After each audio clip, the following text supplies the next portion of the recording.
Lors du divorce, ma femme a gardé la maison. Récupère tes affaires d'ici vendredi. Je suis arrivé jeudi soir à l'improviste. La porte du garage était ouverte. J'ai entendu ma fille hurler depuis l'intérieur du congélateur. J'ai arraché la porte, elle était bleue, elle tremblait, il faisait moins 0,5 degrés Celsius, 31 degrés Fahrenheit. Mamie m'enferme ici quand je ne suis pas sage. Je l'ai portée jusqu'à ma voiture. En me retournant, j'ai vu un autre congélateur, débranché, verrouillé par un cadenas. Ma fille a chuchoté, « N'ouvre pas celui-là, papa. » Quand je l'ai ouvert. Aujourd'hui, un homme perd tout. Sa femme, ses enfants, son argent, mais ce qu'il trouve à la fin, vaut plus que tout cela. Eh bien, c'est parti. Le cri venait de l'intérieur du congélateur. Je me tenais dans mon propre garage, le garage qui n'était plus le mien, à 21h47, un jeudi soir d'octobre. Le divorce avait été finalisé il y a 3 semaines. Brooke a eu la maison. J'ai eu un studio, et un week-end sur 2 avec ma fille. Récupère tes affaires avant vendredi. Brooke avait envoyé ce message le matin même. Je jette tout ce qui reste. Alors, je suis venu jeudi soir. Je ne lui ai rien dit. Je ne pensais pas en avoir besoin. Mes affaires étaient dans le garage, mises en carton et prêtes. Je les prendrai et je partirai. Simple. La porte du garage était ouverte quand je suis arrivé. La lumière se déversait sur l'allée. La voiture de Brooke n'était pas là, mais la Buick de sa mère était garée dans la rue. Dolores, mon ex-belle-mère, la femme qui avait souri à notre mariage, et passé les 14 années suivantes à s'assurer que je sache que je n'étais pas assez bien pour sa fille. Je n'y ai pas prêté beaucoup d'attention. Dolores gardait souvent Iris quand Brooke travaillait tard. Je prendrais mes cartons, ferais peut-être un signe de la main, et partirais. Puis je l'ai entendu, un cri étouffé, aigu, terrifié, venant du congélateur coffre contre le mur du fond. Pendant un instant, je n'ai pas pu assimiler ce que j'entendais. Le congélateur était vieux, une unité blanche et massive que nous avions achetée dans un vide-grenier il y a des années. Nous y gardions de la viande congelée, des articles en gros de Costco, le surplus de notre réfrigérateur habituel. Un autre cri, des coups venant de l'intérieur. Papa, papa, à l'aide. Iris. Ma fille de 7 ans était à l'intérieur du congélateur. J'ai traversé le garage en 3 pas, et j'ai saisi la poignée. C'était verrouillé par un loquet, mais pas à clé. Juste un simple loquet qu'un enfant ne pouvait pas atteindre de l'intérieur. Je l'ai ouvert brusquement. Le froid m'a frappé en premier. Une vague d'air glacé, épaisse de givre. Puis je l'ai vue. Iris était recroquevillée en position fétale, coincée entre des sacs de légumes surgelés et un paquet de blanc de poulet en gros. Ses lèvres étaient bleues. Sa peau était pâle, presque grise. Elle tremblait si violemment que ses dents claquaient, faisant un bruit de castagnette. Papa l'a attrapée. Je l'ai sortie de là. Elle ne pesait rien. 20 kilos d'enfant gelée et tremblante. Son pyjama était fin, en coton, totalement inadéquat pour l'intérieur à moins 1 degré de ce congélateur. Je te tiens. Je te tiens, bébé. Papa est là. Je l'ai serré contre ma poitrine, essayant de lui transférer ma chaleur corporelle, essayant de comprendre ce que je voyais. Depuis combien de temps es-tu là-dedans, Iris? Depuis combien de temps? Je ne sais pas. Grand-mère m'a mise dedans. J'ai été vilaine. Grand-mère t'a mise dans le congélateur. Elle le fait quand je suis vilaine. J'ai renversé mon jus. Je n'ai pas fait exprès, papa. Je n'ai pas fait exprès. Je tremblais maintenant, moi aussi. Pas de froid, mais de rage. Dolores avait mis ma fille dans un congélateur en guise de punition. Pour avoir renversé du jus. Où est grand-mère maintenant? À l'intérieur, elle regarde la télé. Elle a dit que je devais rester jusqu'à ce que j'apprenne ma leçon. J'ai porté Iris vers mon camion. J'avais besoin de la réchauffer. J'avais besoin d'appeler le 911. J'avais besoin de... Papa. Attends. Iris regardait vers le garage. C'est quelque chose que je n'avais pas remarqué auparavant. Un deuxième congélateur, plus petit que le premier, contre le mur opposé, à moitié caché derrière une pile de cartons de déménagement. Il était débranché et verrouillé. Un gros cadenas traversait le loquet. Le genre qu'on utiliserait pour sécuriser un box de stockage. Papa, n'ouvre pas celui-là. Je me suis arrêté. Quoi? Ne l'ouvre pas, s'il te plaît. Iris, qu'est-ce qu'il y a là-dedans? Elle a enfoui son visage dans mon épaule. Sa voix est tombée dans un murmure. Grand-mère dit que c'est là que vont les méchants. Ceux qui ne reviennent pas. Les méchants qui ne reviennent pas. J'ai regardé ce cadenas, le givre rampant sur les bords du couvercle. Même si le congélateur n'était pas branché, j'ai soudain remarqué une faible odeur chimique. Anormale. Iris, je dois te mettre dans le camion. J'ai besoin que tu y restes et que tu gardes le chauffage allumé. Tu peux faire ça pour moi. Ne me laisse pas, papa. Je serai juste dehors. Je te le promets. J'ai juste besoin de vérifier quelque chose. Je l'ai porté jusqu'à mon camion. J'ai démarré le moteur, mis le chauffage au maximum, et je l'ai enveloppé dans la couverture de survie que je gardais sur la banquette arrière. Verrouille les portes, bébé. Ne les ouvre pour personne, sauf moi ou un officier de police. Compris? Elle a hoché la tête, les dents claquant encore. J'ai appelé le 911 en retournant vers le garage. 911, quelle est votre urgence? J'ai besoin de la police et d'une ambulance au 847 Maple Creek Drive. Ma fille a été enfermée dans un congélateur par sa grand-mère. Elle est en hypothermie. Et il y a autre chose. Un autre congélateur verrouillé. Je pense qu'il pourrait y avoir quelqu'un à l'intérieur. Monsieur, avez-vous dit que quelqu'un est enfermé dans un congélateur? Je ne sais pas. Peut-être. Il y a un cadenas dessus. Ma fille a dit. Elle a dit que c'est là que vont les méchants. Ceux qui ne reviennent pas. Silence au bout du fil. Monsieur, n'ouvrez pas ce congélateur. La police et les services d'urgence sont en route. Ne touchez à rien. Je dois savoir. Monsieur. J'ai raccroché. Le cadenas était de qualité industrielle, lourd. Je ne pourrais pas le briser avec mes mains, mais il y avait un pied de biche dans l'une de mes boîtes. Je l'avais utilisé lors de notre dernier déménagement, pour arracher des clous de tapis dans l'ancienne maison. Je l'ai trouvé dans la 3e boîte que j'ai ouverte. 45 cm d'acier solide. Le cadenas n'avait aucune chance. Un coup. 2, le loquet s'est tordu. 3, il a cassé. Je suis resté là un moment, pied de biche en main, le cœur battant. Les méchants qui ne reviennent pas. J'ai soulevé le couvercle. L'odeur m'a frappé en premier. Pas de la pourriture. Quelque chose avait empêché cela, un conservateur chimique, comme du formaldéhyde mélangé à autre chose. Quelque chose d'organique et de mauvais. Puis j'ai vu ce qu'il y avait à l'intérieur. Un corps, de la taille d'un enfant, enveloppé dans une bâche en plastique, le genre que les peintres utilisent pour couvrir les meubles. À travers le plastique trouble, je pouvais voir un visage. Un visage de garçon. Les yeux fermés, la peau cireuse, parfaitement conservée, comme quelque chose dans une exposition de musée. Il était là depuis très, très longtemps. La police est arrivée en 7 minutes. J'étais assis sur le sol du garage quand ils m'ont trouvé.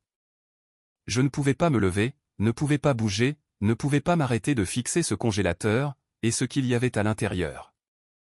Ma fille criait dans le camion, frappant aux fenêtres, m'appelant. Un ambulancier essayait de lui faire ouvrir la porte. Monsieur, j'ai besoin que vous sortiez. Un officier en uniforme, jeune, la vingtaine, avec le regard de quelqu'un qui venait de voir quelque chose qu'il n'oublierait jamais. J'ai pointé le congélateur du doigt. Il y a un corps, un enfant dans le congélateur. Nous savons, monsieur. Nous avons appelé les détectives. J'ai besoin que vous veniez avec moi. Je l'ai laissé me conduire hors du garage.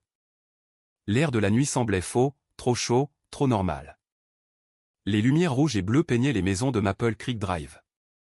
Les voisins sortaient, confus, alarmés. Les ambulanciers avaient sorti Iris du camion.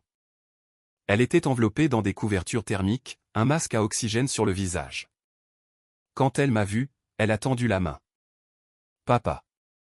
Je suis allé vers elle, j'ai tenu sa main pendant qu'il la chargeait dans l'ambulance. Je viens avec elle. Monsieur, nous devons vous poser quelques questions. Je pars avec ma fille. Vous pourrez poser des questions à l'hôpital. L'officier avait l'air de vouloir argumenter. Puis il a regardé Iris, 7 ans, les lèvres encore bleues, tremblant sous une pile de couverture, et il s'est écarté.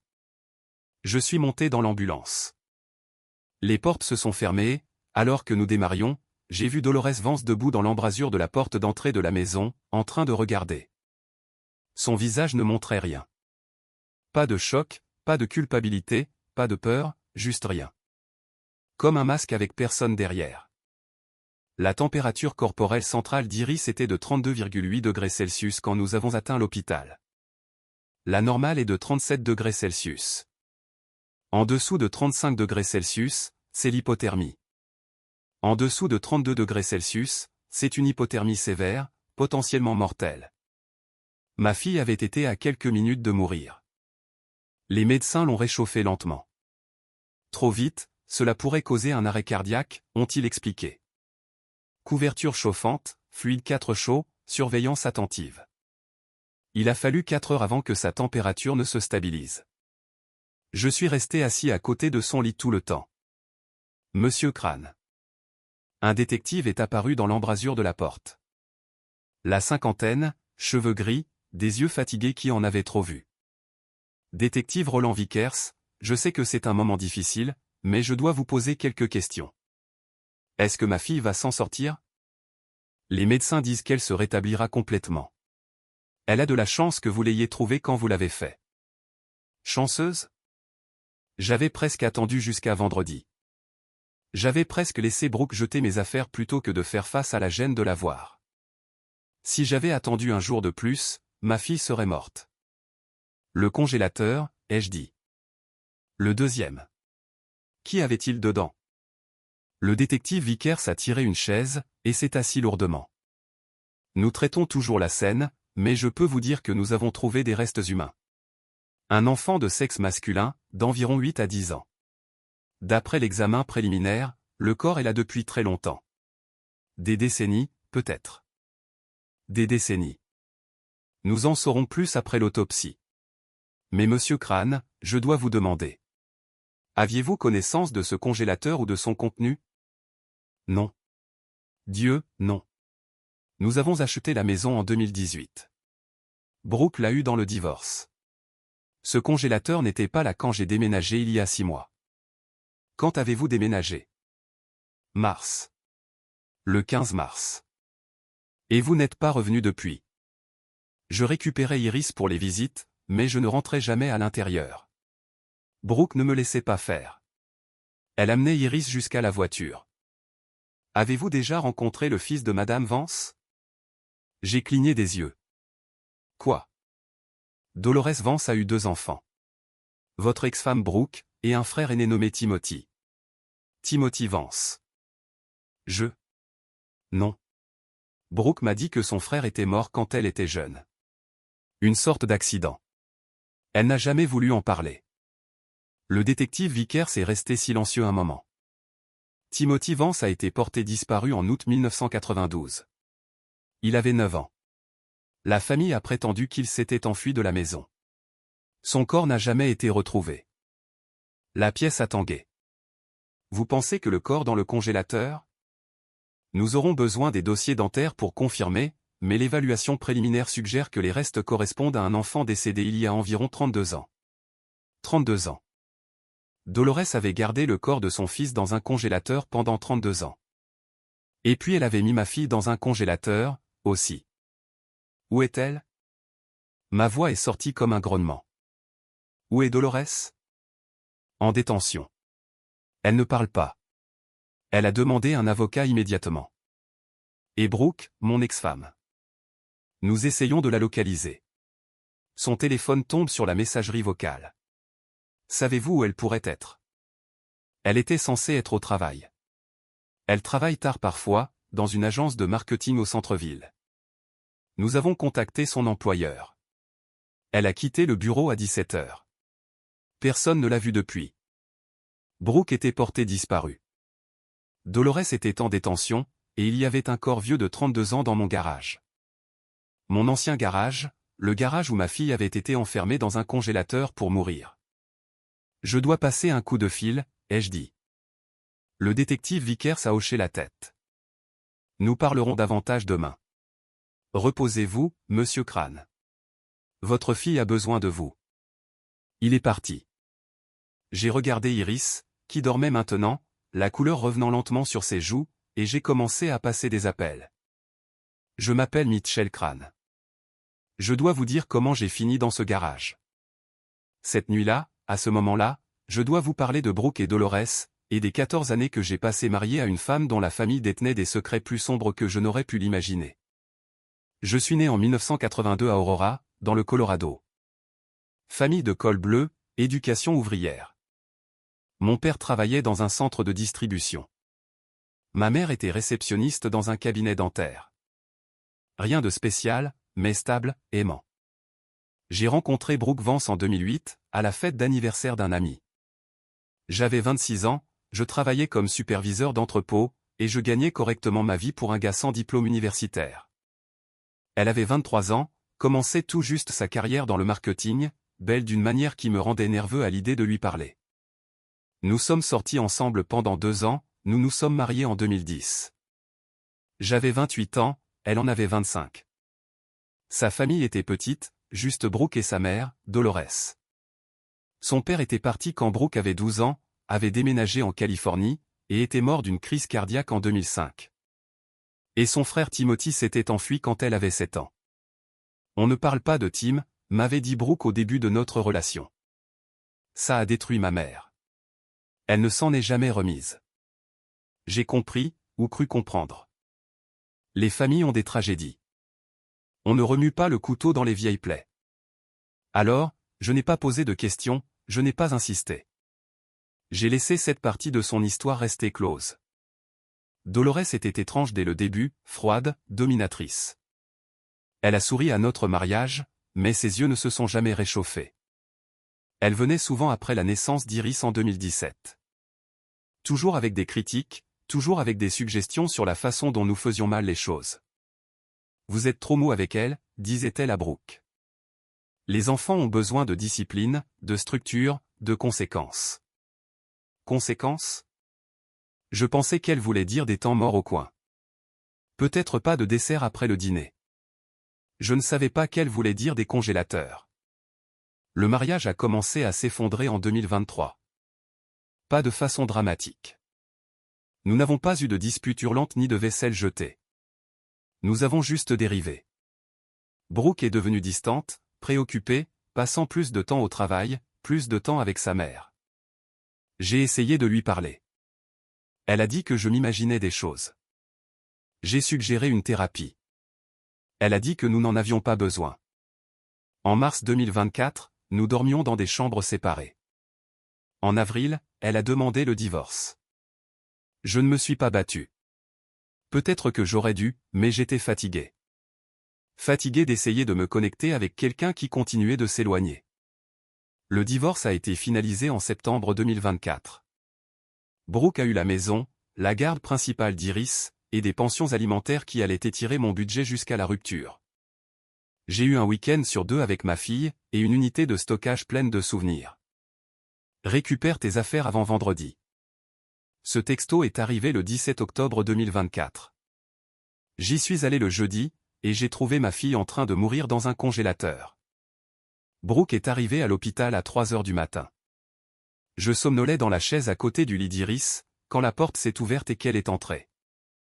Oh mon Dieu! Oh mon Dieu, Iris! Elle s'est précipitée vers le lit, les larmes coulant sur son visage. L'image de la sollicitude maternelle. Je n'ai ressenti que de la rage. Où étais-tu?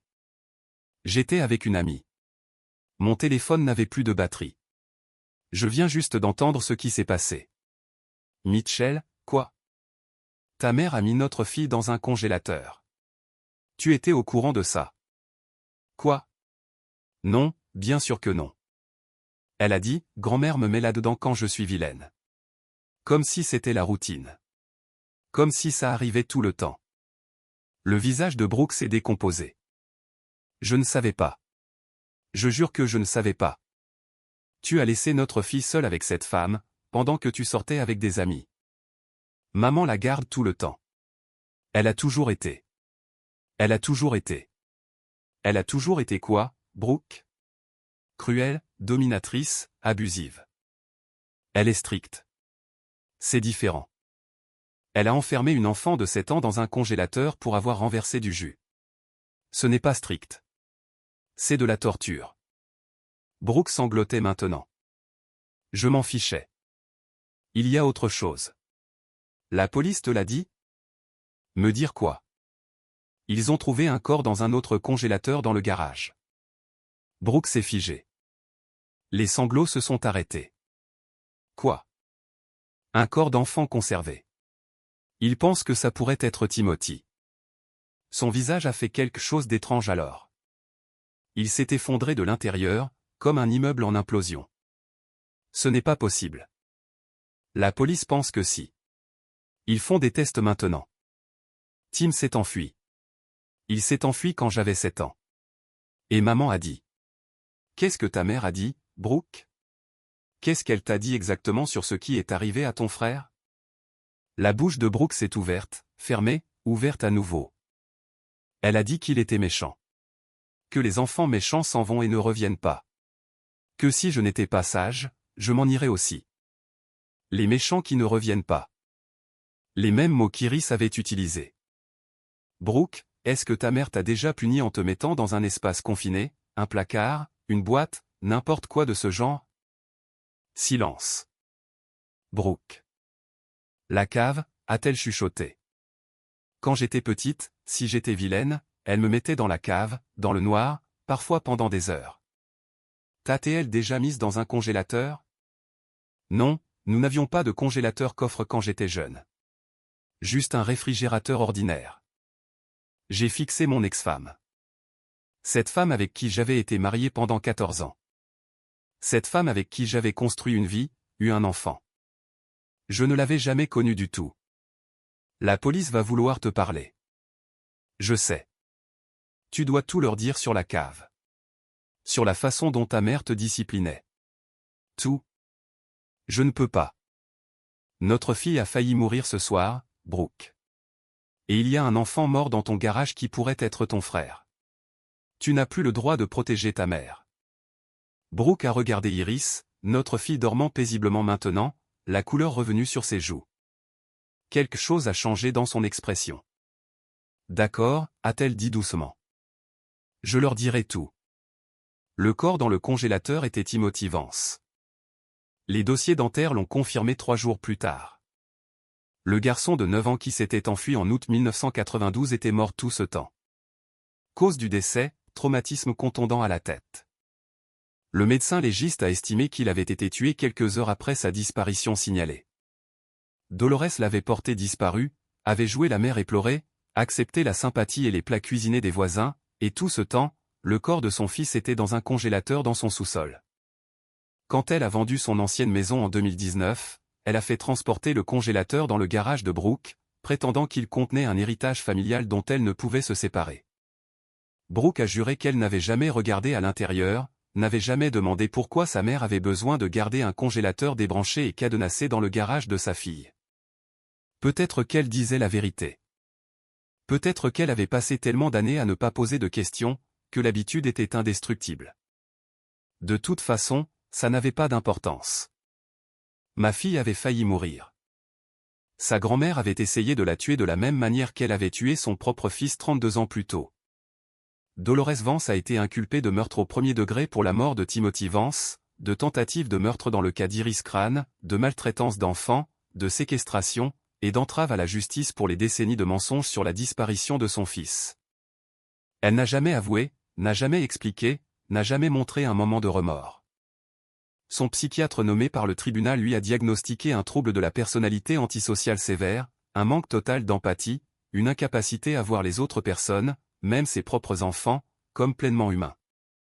Dans son esprit, les enfants sont des objets à contrôler, a témoigné le psychiatre lors de son audience de compétence. Lorsqu'ils ne répondent pas à ces normes, ils deviennent défectueux, jetable. Le congélateur était sa façon de gérer les objets défectueux. Objet défectueux. Voilà ce qu'était ma fille pour sa grand-mère. Un objet défectueux dont il fallait se débarrasser parce qu'elle avait renversé du jus. Le procès a duré 2 semaines. Le jury a délibéré pendant 4 heures. Coupable sur tous les chefs d'accusation. Le juge l'a condamnée à la prison à vie sans possibilité de libération conditionnelle. Elle avait 63 ans. Elle mourait derrière les barreaux. Ce n'était pas assez. Rien ne serait jamais assez. Mais c'était quelque chose. Brooke a perdu la garde. Pas parce qu'elle était directement impliquée. L'enquête n'a trouvé aucune preuve qu'elle était au courant des abus ou du corps, mais elle avait laissé Iris aux soins de Dolores à plusieurs reprises, malgré des signes avant-coureurs qu'elle aurait dû reconnaître. Iris faisait des cauchemars depuis des mois, mouillait son lit, devenait anxieuse et renfermée chaque fois que grand-mère venait en visite. Brooke avait rejeté cela comme un comportement normal de l'enfance. Le juge du tribunal de la famille n'était pas d'accord. La défendresse a failli à son devoir fondamental de protéger son enfant, a déclaré le juge lors de l'audience de garde. Bien qu'il n'y ait aucune preuve de complicité directe dans les abus, son aveuglement volontaire face aux signes avant-coureurs constitue une négligence. La garde complète m'a été accordée. Brooke a obtenu des visites supervisées, 2 heures par semaine, dans un établissement surveillé avec un travailleur social présent. Elle a pleuré quand la décision a été lue. Je n'ai rien ressenti.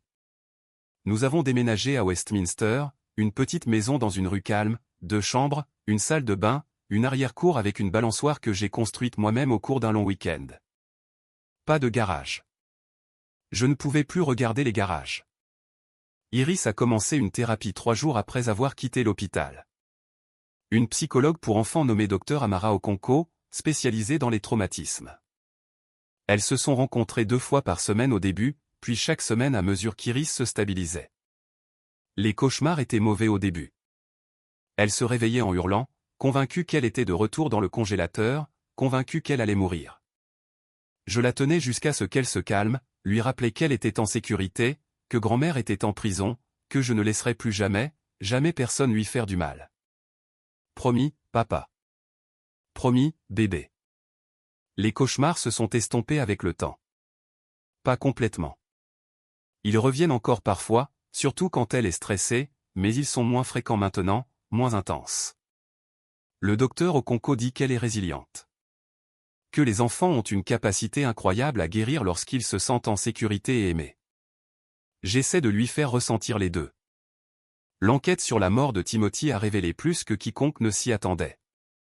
Dolores maltraitait ses enfants depuis des années avant la mort de Timothy. Des voisins de l'ancien quartier se sont manifestés avec des souvenirs qu'ils avaient enfouis pendant des décennies. Des cris venant de la maison, des enfants avec des bleus inexpliqués, un petit garçon qui tressaillait quand les adultes levaient la main.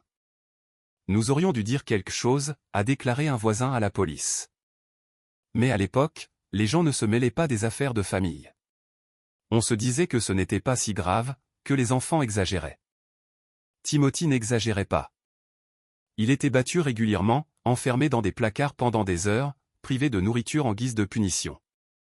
Le jour de sa mort, selon les preuves rassemblées à partir des propres journaux intimes de Dolores trouvés lors d'une perquisition de son appartement, il avait cassé un plat en faisant des corvées. Elle l'avait frappé avec une poêle en fonte. Il est mort sur le coup. Elle l'a mis dans le congélateur parce qu'elle ne savait pas quoi faire d'autre. Parce que dans son esprit tordu, c'était là que les enfants méchants allaient. Et puis elle l'a porté disparu, et a passé 32 ans à prétendre être une mère éplorée. Les journaux intimes étaient horrifiants à lire. Je n'en ai vu que des extraits pendant le procès. Des descriptions cliniques froides de la discipline, qui rendraient n'importe qui malade. Mais la partie la plus effrayante était ce qu'elle écrivait à propos de Brooke. B apprend. Elle comprend maintenant que le mauvais comportement a des conséquences. Elle ne fera pas les mêmes erreurs que son frère. Elle sera une gentille fille. Elle n'a pas le choix. Brooke avait passé toute son enfance dans la terreur de devenir le prochain corps dans le congélateur. Pas étonnant qu'elle n'ait jamais posé de questions. Pas étonnant qu'elle ait passé toute sa vie à essayer d'être parfaite, d'être gentille, pour éviter à tout prix le mécontentement de sa mère. Ça n'excusait pas ce qui était arrivé à Iris, mais ça expliquait pourquoi Brooke avait été si aveugle. 2 ans ont passé. Iris a 9 ans maintenant, elle est en CE2, obsédée par les dinosaures, les livres à chapitres, et une chaîne YouTube sur les bébés animaux. Elle voit toujours le docteur au Conco une fois par mois. Fait toujours des cauchemars occasionnels. Devient toujours anxieuse dans les espaces clos. Mais elle va bien, mieux que je n'osais l'espérer dans ses premiers jours. Elle a été inscrite au tableau d'honneur le semestre dernier. A une meilleure amie nommée Chloé qui vient dormir à la maison. Elle rit facilement, aime férocement, illumine chaque pièce où elle entre. Ma fille n'est pas brisée. Elle guérit. J'ai 44 ans maintenant. Je travaille toujours à l'entrepôt. J'ai été promu directeur des opérations l'année dernière. Plus de responsabilités, un meilleur salaire, assez pour payer notre petite maison, la thérapie d'Iris, et des vacances à Disneyland l'été prochain. Je n'ai pas eu de rendez-vous amoureux depuis le divorce. Je n'en ai pas eu envie. Mon monde entier, c'est Iris en ce moment, et ça suffit. Peut-être qu'un jour je serai prêt pour quelque chose de plus. Peut-être pas. De toute façon, c'est mon choix. Brooke voit Iris 2 fois par mois maintenant. Les restrictions de visite supervisée ont été assouplies après 1 an. Elle suit une thérapie intensive, travaillant sur des décennies de traumatisme et la réalisation que sa mère était un monstre. Je ne la déteste plus. Je l'ai fait pendant un moment. Je l'ai détestée pour ne pas avoir vu les signes, pour avoir laissé notre fille avec une femme capable d'une telle cruauté, pour l'aveuglement volontaire qui a failli coûter la vie à Iris. Mais en la regardant lors de ses visites, en voyant l'amour désespéré dans ses yeux, la culpabilité qu'elle porte chaque jour, j'ai réalisé quelque chose. Brooke était une victime, elle aussi. Pas de la même manière qu'Iris, pas de la même manière que Timothy, mais elle a grandi dans cette maison, vécu avec cette femme, passé son enfance terrifiée à l'idée de devenir le prochain corps dans le congélateur. Le fait qu'elle ait survécu à tout ça est remarquable. Le fait qu'elle soit devenue quelqu'un capable d'aimer notre fille, même imparfaitement, est quelque chose proche d'un miracle. Je ne lui ferai plus jamais totalement confiance. L'arrangement de garde ne changera pas, mais j'ai arrêté de la détester. La haine prend trop d'énergie. Je préfère dépenser cette énergie pour Iris. Il y a encore une chose que je dois vous dire. Le mois dernier, Iris et moi avons visité la tombe de Timothy. La police a rendu ses restes après le procès. Il y a eu de petites funérailles, juste quelques personnes qui se souvenaient du petit garçon qui s'était enfui il y a 32 ans. Je n'étais pas sûr si emmener Iris était la bonne chose à faire. Elle n'a jamais connu Timothy. Il n'était qu'un nom, une tragédie, un morceau d'histoire familiale qui avait failli devenir son destin. Mais elle a demandé à y aller. Il a été seul pendant longtemps, papa, dans ce congélateur. Tout seul. Je veux lui dire qu'il n'est plus seul. Alors nous y sommes allés.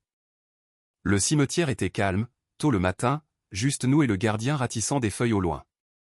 La pierre tombale de Timothy était simple, juste son nom, ses dates, et les mots, enfin, en paix. Iris s'est agenouillée et a placé un petit bouquet de fleurs contre la pierre. Salut, Timothy, je suis Iris. Je suis ta nièce. Je sais qu'on ne s'est jamais rencontrés, mais je voulais te dire que je suis désolé pour ce que grand-mère a fait. Pour tout le temps où tu as été coincé dans cet endroit froid.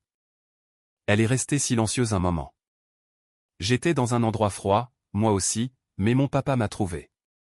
J'aimerais que quelqu'un t'ait trouvé. J'ai mis ma main sur son épaule. Elle s'est appuyée contre moi. Je vais aller bien, Timothy. Et tu n'es plus seul. Je viendrai te rendre visite. Je le promets. Elle s'est levée, m'a pris la main. On peut aller manger des crêpes, papa. Bien sûr, bébé. Tout ce que tu veux. Nous sommes retournés à la voiture, laissant Timothy sous le soleil du matin, enfin libéré des ténèbres qu'il avait cachées pendant si longtemps. Si vous regardez ceci, je veux que vous compreniez quelque chose. Les monstres sont réels. Ils ne ressemblent pas à des monstres. Ils ressemblent à des grands-mères, à des voisins, à des gens qui sourient, vous serrent la main, et apportent des plats cuisinés quand quelqu'un meurt. Ils se cachent à la vue de tous, derrière des masques de normalité, et ils blessent les gens, surtout les enfants, d'une manière qui laisse des cicatrices que personne ne peut voir. Faites attention aux enfants dans votre vie. Quand ils tressaillent à des mouvements brusques. Quand ils font des cauchemars qu'ils ne peuvent pas expliquer. Quand ils deviennent anxieux en présence de certains adultes, écoutez-les, croyez-les, protégez-les. J'ai failli perdre ma fille parce que personne ne faisait attention, parce que Brooke était trop traumatisée pour voir ce qui se passait, et parce que moi, j'étais trop distrait par le divorce pour remarquer les signes. Iris s'est sauvée elle-même en criant assez fort pour que je l'entende. Tous les enfants n'ont pas cette chance. Soyez la personne qui écoute. Soyez la personne qui agit. Soyez la personne qui ouvre le congélateur et les sort de là. Iris est dans l'arrière-cour en ce moment. Je peux la voir par la fenêtre de la cuisine, se balançant sur la balançoire, riant de quelque chose qu'elle seule peut entendre. 9 ans. Queue de cheval en désordre, t-shirt de dinosaure, taches d'herbe sur les genoux. Ma fille, vivante, en train de guérir, libre. Il y a 2 ans, je l'ai trouvée mourante dans un congélateur. Aujourd'hui, elle se dispute avec moi pour savoir si on peut avoir un chiot. La vie continue. C'est ce que j'ai appris. Même après les pires choses imaginables, la vie continue. Il suffit de continuer à être présent. Continuez à tenir bon. Continuez à être là quand ils ont besoin de vous. J'ai trouvé ma fille par accident. Une visite du jeudi soir que j'ai failli reporter. Une porte de garage qui se trouvait être ouverte. Un cri que j'ai entendu par hasard. Parfois, le destin vous donne une chance de sauver quelqu'un. La question est de savoir si vous la saisissez. Je l'ai saisie, et je la saisirai encore, à chaque fois. Merci d'avoir écouté. Partagez ceci avec quelqu'un qui a besoin de l'entendre, quelqu'un qui travaille avec des enfants, quelqu'un qui pourrait reconnaître les signes. Vous pourriez sauver une vie. Vous le pourriez vraiment.